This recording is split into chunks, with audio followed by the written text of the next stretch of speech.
Mbele yako hapa nimesimama siku ya leo tarehe 12 kukualika kipekee kabisa katika mkesha mkubwa wa kitaifa kwa ajili ya kuombea taifa letu Tanzania.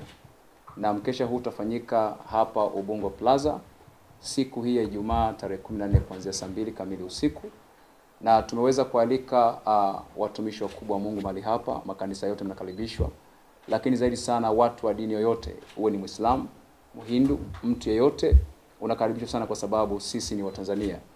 Tumeandaa mkesha huu kwa madhubuti makubwa kwa ajili ya kuweza kuliinua taifa la Tanzania kwa sababu matokeo yote ya katika ulimwengu wa damu na nyama hutengenezwa katika ulimwengu wa kiroho.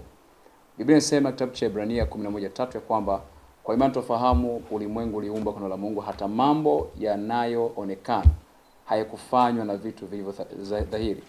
So kuna vitu ambavyo taifa Tanzania tunatamani viweze kuonekana katika taifa letu Tanzania.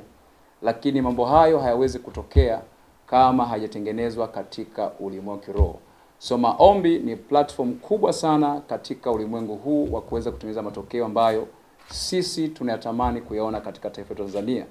Hakuna anayependa kuona vita Tanzania, hayupo anayetamani kuona mabaya Tanzania, na yale mazuri ambayo tunayaombea kila siku na tunatamani kuyaona lazima tuyatengeneze kwa maombi.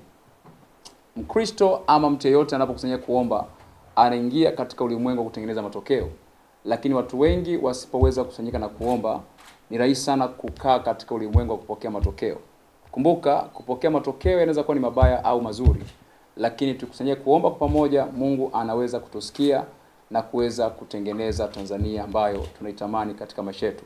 Katika mkesha huu tutaombea viongozi wa serikali wote ambao tuko nao kwa sasa, akiwemo rais ambaye tuko naye, lakini pia tutaombea mawaziri, tutaombea pia viongozi ambao wana expect kugombea mwezi wa 10, na tuna uchaguzi mkubwa sana katika mwaka huu, na upekee tulionao katika mwaka 2025 umetusukuma kuweza kusanyika na kuweza kuombea taifa la Tanzania. Mkesha huu unakwenda kuondoa tofauti zetu za kidini, lakini zaidi sana tunakusanyika bila kujalisha itikadi zetu zonazo za vyama, lakini tunakusanyika kuweza kuomba na kuweza kuitaja Tanzania mbele za Mungu. Katika mkesha huu mgeni rasmi atakuwa ni Waziri Mkuu wa Jamhuri ya Muungano wa Tanzania ambaye anatarajiwa kuweza kuhudhuria mkesha huu, na yeye anasimama kwa niaba ya serikali kuu ya Tanzania, lakini pia patakuwa na mawaziri na viongozi wengine wa serikali. Tumealika pia watumishi wa Mungu wakubwa, Apostle Dunstan Haule Maboya, lakini pia waimbaji wa injili, nyimbo za injili. Tumeweza kumwalika John Lisu atakuwepo, lakini pia kwaya mbalimbali tutakuwa nazo kama Ufunuo kwaya, tutakuwa nao kwaya ya KKKT Kijitonyama, tutakuwa na mwimbaji Beatrice kutoka hapa Dar es Salaam, tutakuwa na mwimbaji mwingine anaitwa Upendo Nkone, na tutakuwa na mwimbaji mwingine wakubwa sana ambao atahudhuria akiwemo Lilian, na tutakuwa na mwingine pia mwimbaji anaitwa Alois Kawawa, lakini mwimbaji mwingine tutakuwa naye anaitwa Beatrice Mwaipaja, tutakuwa naye siku hiyo. Lakini pamoja na hayo tutakuwa na Stella Swai pamoja na Lilian Swai na wengine wengi ambao watakuja siku hiyo. So nikukaribishe kama mtumishi wa Mungu ya kwamba karibu sana katika mkesha wa kipekee ambao tunategemea kuona siku ya Ijumaa. Tumebaki siku 2 tu kuweza kufikia siku ya Ijumaa.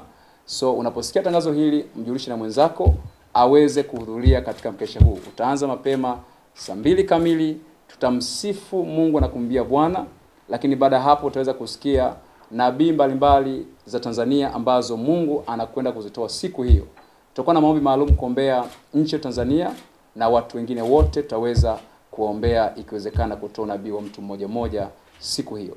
Mungu akubariki sana. Unapojiandaa, mjulishe mwingine aweze kuhudhuria katika mkesha huu.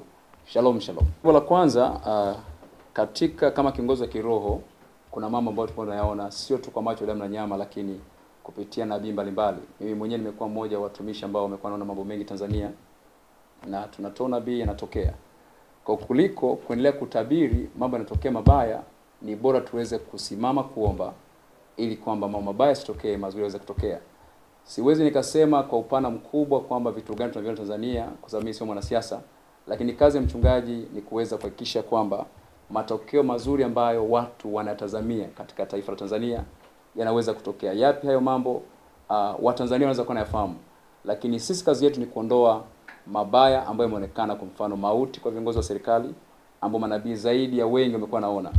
na hatuwezi kukubali kuona kwamba tunapoteza rais mwingine pengine katika kiti cha urais au mabaya na kukutana katika taifa letu. Tumeona Kongo anapitia vita kubwa sana. Sio kwamba sisi ni watakatifu, lakini tukisimama kuomba tutaambia Mungu kwamba mabaya kama vita hatuhitaji yatokee hapa Tanzania. Lakini kwa habari ya uchaguzi, aina gani ya uchaguzi, Mungu anafahamu ni aina gani ya uchaguzi ambao anataka ufanyike hapa Tanzania. Na sisi kama watumishi wa Mungu tunaweza kuombea aina hiyo ya uchaguzi uweze kutokea. Asante sana.